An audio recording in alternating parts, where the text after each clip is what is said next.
संस्कार,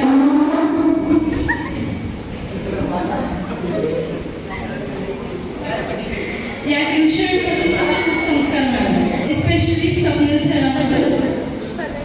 त्यांनी मला खूप चांगलं मार्गदर्शन दिलं असं मी बोलू शकेन. आणि इकडे बसलेल्या सर्वांना म्हणजे दहावीच्या मुलांनाही आणि बाकीच्या विद्यार्थ्यांनाही मी एक रिक्वेस्ट करते की स्वप्नील सर आणि नीलम टीचर यांचं मार्गदर्शन तुम्ही ऐका. तुम्हाला खरंच खूप उपयोगी पडेल. यासाठी मी स्वप्नील थँक्यू बोलते.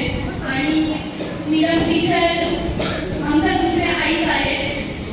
त्यांनी आम्हाला खूप मदत केली.